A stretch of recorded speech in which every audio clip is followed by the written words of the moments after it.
Pagbasa mula sa mga gawa ng mga apostol.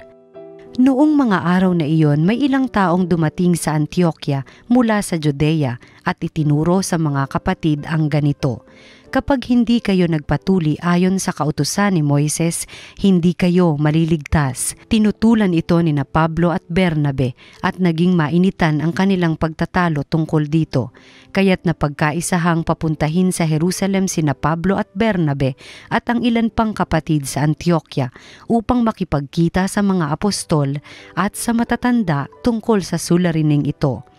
Kaya't minabuti ng mga apostol, ng matatanda at ng buong simbahan na pumili ng ilan sa kanila upang suguin sa Antioquia kasama sina Pablo at Bernabe, at sinugo nila ang mga pangunahin ng mga kapatid, si Judas na tinatawag na Barrabas at si Silas. Ipinadala nila ang sulat na ganito ang nilalaman: kaming mga apostol at matatanda ay bumabati sa mga kapatid na hentil sa Antioquia, sa Syria at Cilicia. Nabalitaan naming ginugulo kayo ng ilang kasamahang galing dini, bagamat hindi namin sila inutusan. Di umano'y binabagabag kayo sa pamamagitan ng kanilang sinasabi, kaya't napagkaisahan naming magpadala sa inyo ng mga sugo. Kasama sila ng ating minamahal na Bernabe at Pablo na di nag-atubiling itaya ang kanilang buhay sa paglilingkod sa ating Panginoong Hesukristo. Sinusugo nga namin sa inyo sina Judas at Silas upang ipaliwanag sa inyo ang nasasaad sa sulat na ito. Sa udyok ng Espiritu Santo, ang naging pasya namin ay huwag na kayong atangan ng iba pang pasanin maliban sa mga bagay na talagang kailangan. Huwag kayong kakain ng anumang inihandog sa mga Diyos-Diyos, ng dugo at ng hayop na binigti. Huwag kayong makikiapid, layuan ninyo ang mga bagay na ito at mapapabuti kayo. Paalam. Ang salita ng Diyos. Naway magpuri sa iyo ang lahat ng mga tao. O Diyos, pagpalain kami't kahabagan, kami Panginooy iyong kaawaan, upang sa daigdig mabatid ng lahat ang iyong kalooban at ang pagliligtas. Naway magpuri sa iyo ang lahat ng mga tao. Naway purihin ka ng mga nilikha, pagkat matuwid kang humatol sa madla, ikaw ang nagpatnubay ng lahat ng bansa. Naway magpuri sa iyo ang lahat ng mga tao. Purihin ka nawa ng lahat ng tao, purihin ka nila sa lahat ng dako, ang lahat sa ami iyong pinagpala, naway igalang ka ng lahat ng bansa.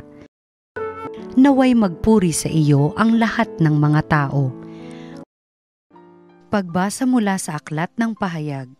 Nilukuban ako ng Espiritu at inihatid ako ng anghel sa ibabaw ng isang napakataas na bundok.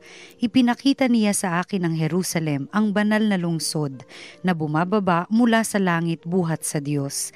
Nagliliwanag ito dahil sa kaningningan ng Diyos, kumikislap na gaya ng hiyas na haspeng sinlinaw ng kristal. Ang pader nito'y makapal at mataas at may 12 pinto. Bawat isa'y may bantay na anghel. Nakasulat sa mga pinto ang pangalan ng 12 lipi ng Israel. 3 ang pinto ng bawat panig. 3 sa silangan, 3 sa timog, 3 sa hilaga, at 3 sa kanluran. Ang pader ng lungsod ay may 12 saligang bato at nakasulat dito ang pangalan ng 12 apostol ng Kordero. Napansin ko na walang templo sa lungsod sapagkat ang Panginoong Diyos na makapangyarihan sa lahat at ang Kordero ang pinakatemplo roon. Hindi na kailangan ang araw o ang buwan upang liwanagan ang lungsod, pagkat ang kaningningan ng Diyos ang nagbibigay liwanag doon at ang Kordero ang siyang ilawan. Ang salita ng Diyos. Salamat sa Diyos. Ang mabuting balita ng Panginoon ayon kay San Juan. Noong panahong iyon, sinabi ni Jesus sa kanyang mga alagad, "Ang umiibig sa akin ay tutupad ng aking salita. Iibigin siya ng aking Ama at kami sa kanya at mananahan sa kanya. Ang hindi umiibig sa akin ay hindi tumutupad sa aking mga salita. Hindi akin ang salitang narinig ninyo, kundi sa Amang nagsugo sa akin. Sinabi ko sa inyo ang mga bagay na ito samantalang kasama pa ninyo ako. Ngunit ang patnubay, ang Espiritu Santo, na susuguin ng Ama sa pangalan ko, ang siyang magtuturo sa inyo ng lahat ng bagay at magpapaalaala ng lahat ng sinabi ko sa inyo. Kapayapaan ang iniiwan ko sa inyo. Ang aking kapayapaan ang ibinibigay ko sa inyo. Hindi ito katulad ng ibinibigay ng sanlibutan. Huwag kayong mabalisa, huwag kayong matakot. Sinabi ko na sa inyo, ako'y aalis, ngunit babalik ako. Kung iniibig ninyo ako, ikagagalak ninyo ang pagpunta ko sa Ama, sapagkat dakila ang Ama kaysa akin. Sinasabi ko na ito sa inyo bago pa mangyari, upang kung mangyari na, kayo'y manalig sa akin." Ang mabuting balita ng Panginoon. Pinupuri ka namin, Panginoong Hesukristo.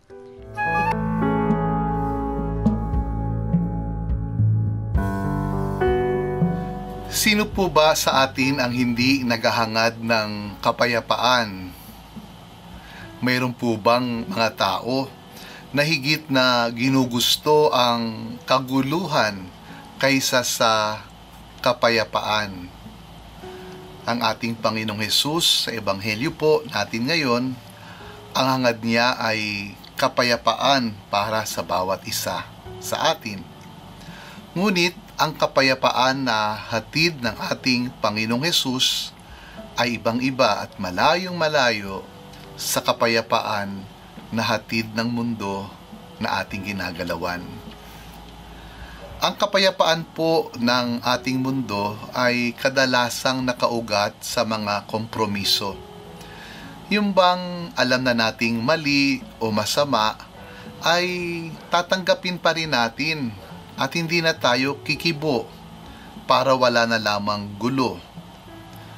Ang kapayapaan na hatid ng ating mundo ay kadalasan din na nakaugat sa pagpapahalaga sa mga bagay na lumilipas, hindi pang matagalan, makasanlibutan, ika nga.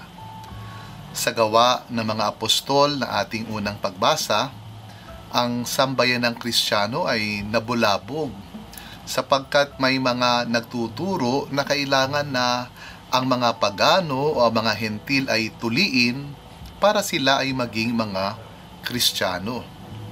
Ano po ang sabi ng mga apostol tungkol dito? Ito ay isang pabigat at ang pabigat na ito ay hindi dapat na pinapahalagahan. Bagkus ang dapat na pahalagahan ay ang pagsunod sa utos at sa kalooban ng Diyos. Katulad ng hindi pangangalunya, hindi pagsamba sa mga Diyos-Diyosan, sa madaling salita, ang tumalikod sa kasalanan. At ito po ang tama, ang mahalaga at pangmatagalan. Samantala, ang kapayapaan na mula sa ating Panginoong Hesus ay nakaugat sa kung ano po talaga ang mga mahalaga sa ating buhay, sa mga realidad na panghabang panahon at hindi lumilipas. Mula po sa Aklat ng Pahayag na ating ikalawang pagbasa, sinasabi doon na sa nagniningning na banal na lungsod, ang Jerusalem, hindi na po mahalaga ang templo o kahit yung liwanag na nagmumula sa araw at sa buwan. Ang sabi, ang mahalaga na at siya namang talagang mahalaga ay walang iba kundi si Jesus, ang liwanag na nagmumula sa Diyos. Ang kapayapaan po na mula sa Panginoong Hesukristo ay nagpapahalaga sa pag-ibig na siyang itinatagubilin ng ating Ebanghelyo. Sa mga tao na umiibig at sa mga nag-iibigan, Sa kanila po nananahan ang ating Ama at ang Anak. Ang kapayapaan din na mula sa Panginoong Hesus ay nagtitiwala sa bisa at sa kapangyarihan ng Espiritu Santo. Sabi din po sa Ebanghelyo. Kaya't huwag daw po tayong pabagabag o matakot, sabi ni Jesus, sapagkat sa mga pagkakataon na hindi natin alam o naiintindihan ng lahat at pakiramdam natin ay hindi natin kakayanin ang mga bagay-bagay, naririyan lagi ang Espiritu Santo bilang ating katuwang at gabay. Mga kapatid, gaano po kapayapa ang ating buhay ngayon? Tayo po ba ay nababalisa, napapagod, nalilito o natatakot? Ang hangad po ng ating Panginoong Hesus, mabuhay po tayong lahat sa kapayapaan, sa kapanatagan. At ang sikreto po sa kapayapaan sa ating buhay ay matatagpuan sa kung ano ang ating sadyang pinahahalagahan. Talikuran po natin ang pagpapahalaga sa mga bagay na makasanlibutan, lumilipas at walang tibay na pangmatagalan. At lagi na piliin natin si Jesus at ang kanyang paanyaya na umibig kahit po mahirap, at ang kanyang paanyaya na magtiwala tayo lagi sa Espiritong Banal. At sumainyo po ang pagpapala na makapangyarihang Diyos, Ama at Anak at Espiritu Santo. Amen.